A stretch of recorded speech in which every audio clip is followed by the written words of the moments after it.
Hi friends, I'll show you how you can recover files and folders from your system.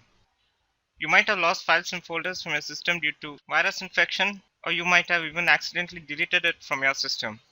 But however, with the help of a recovery software, you can recover all files and folders from your system in just a few easy steps. I found a recovery software at this site that is specifically designed to recover files and folders from your system. So just enter this web address on your browser, and all you have to do is just click on the download now button that you see here.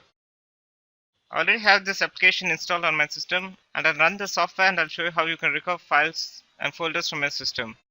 To recover files and folders from your system, you need to click on the orange module that you see here, that is recover files.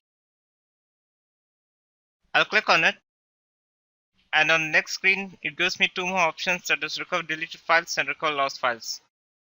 If you think you have deleted files from your system, then you can proceed ahead with the recover deleted files option. Whereas if you think you have lost files, then you can proceed with this blue module that you see here.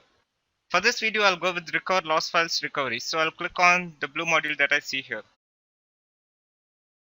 On next screen, I get a list of all storage devices that are connected to my system.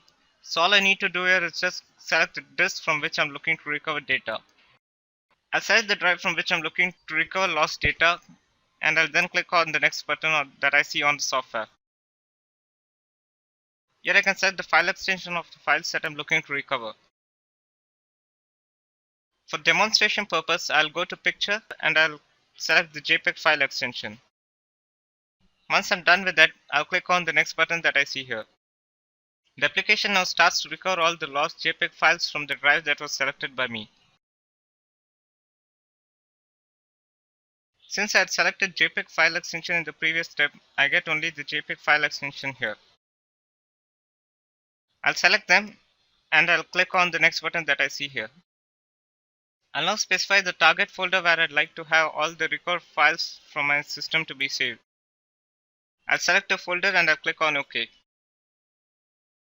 I'll proceed further by clicking on the next button that I see on the software. The application now begins to save all the record files to the folder that was selected by me. And after the saving process is completed, I'll be taken to the target folder directly by the software.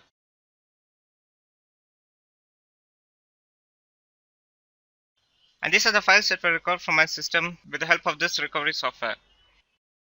So if you're looking to recover files and folders from your system, just visit the link that is provided in the description below and download the software to your system. Also, in order to save the recovered files on your system, you need to buy this software. Thanks for watching.